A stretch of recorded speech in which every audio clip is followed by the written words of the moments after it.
شنیده ای به ما میگن دیوونه، به ما میگن دیوونه.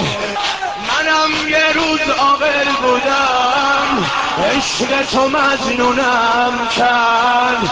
ز شهر عقل و عاقلا یه چاره بیرونم کرد.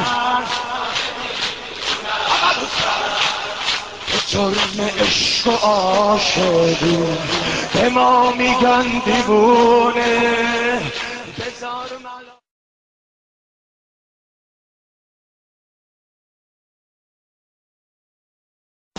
یه سینم دیوونه سینم، دیوونه سینم، خراب و مست گوشه میخونه سینم. ترانه ای که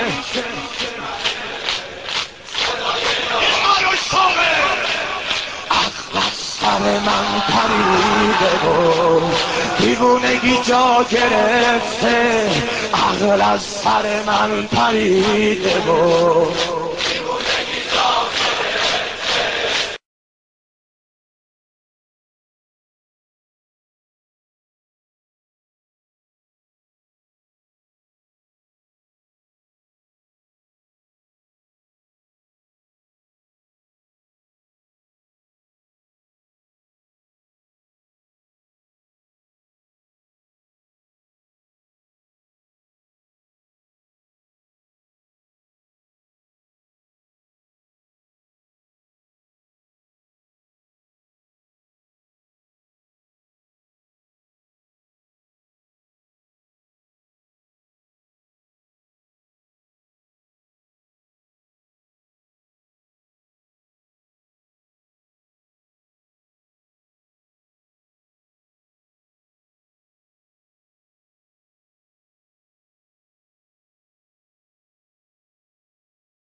حیدر خالق ارض و سمایی، حیدر حیدر روزی ده ما سبایی، حیدر حیدر عبد خدا و خدایی، خدایی خدایی.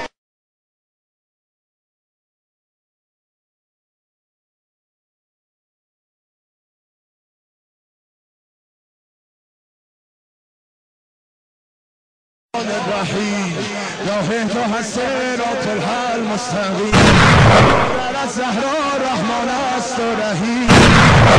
تو مالک یوم دینه، زینب تو مالک یوم دینه. ایاک نعبد و ایاک نستعین، ایاک نعبد ایاک نستعین.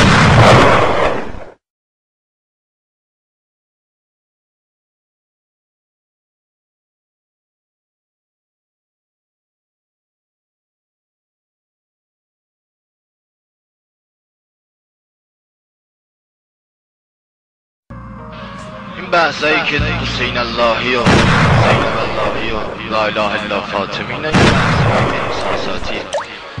ولی عقیده هیچ کدوم از ماها اینجوری نی.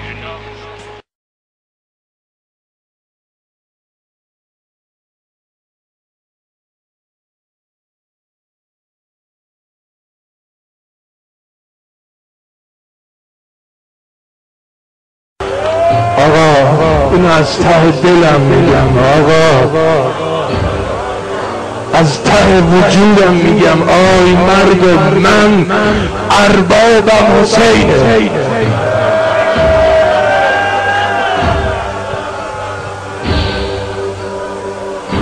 از ته وجودم میگم آی مردم، من سگ رقیه.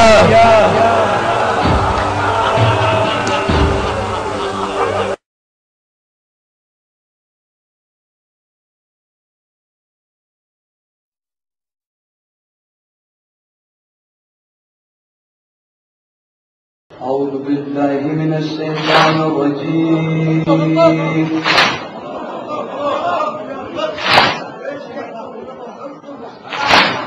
بسم الله الرحمن الرحيم.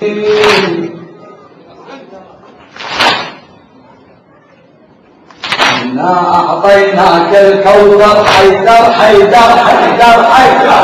إنا أعطيناك الكوثر حيدر حيدر حيدر حيدر. هذا الصوت يظل يتكرر حيدر حيدر حيدر حيدر. نعلن هالصرخة بكل منظر حيدر حيدر حيدر. إنا أعطيناك الكوثر حيدر حيدر حيدر حيدر. فصلي لربك وانحر حيدر حيدر حيدر حيدر.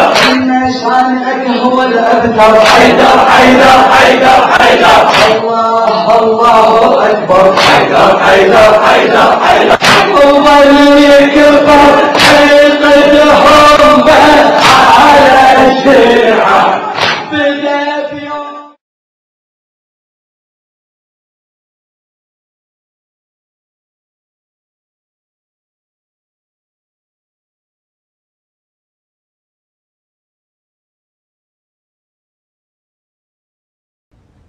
أوضاع السنة في إيران لا شك أنها سيئة، وبل إن قلت أنها لا تقارن بما يحدث لإخواننا في فلسطين ما بالغت، لأن أهل فلسطين لهم بواكي، ولكن أهل السنة في إيران مع أنها يشكلون ثلث سكان البلد وهم سكان الأصليون كانوا في البلد، ولكن لا بواكي لهم، وهذا يعود إلى المشكلة العامة للمسلمين. وإيران أسلمت في عهد عمر بن الخطاب رضي الله تعالى عنه، وخرجت من المجوسية من عبادة النار إلى عبادة الله الواحد الأحد. لما تشيعت إيران بالخطة الصليبية والسيف الصفوي الطائفي. أنتم طبعا تتحدثون عن الدولة الصفوية التي أقامها إسماعيل الصفوي. أي نعم. يعني دعنا نسأل هنا سؤال مهم. أيوة. أن بعض المؤرخين يقولون أن الدولة الصفوية وإن حملت في ملامحها على الأقل بعض الاضطهادات التي مورست ضد السنة، إلا أنها جاءت عندما جاء إسماعيل الصفوي جاء لدولة مفرقة ومشتت أهلها، وقام بتوحيدها وبنى مجد هذه الدولة التي تسمى إيران اليوم. أي نعم، بنى مجد هذه الدولة، ولكن على حساب المسلمين، حيث فرقت شرق العالم الإسلامي وغربها، ومنذ ذلك العهد أصبحت بؤرة التجسس والمؤامرة على العالم الإسلامي. ولكن إيران وليس بعض الاضطهادات إنما أبادت الملايين من أهل السنة منذ ذلك اليوم. من المسؤولين الإيرانيين يؤكدون أن أهل السنة في إيران لا يوجد فرق بينهم وبين إخوتهم في الشيعة.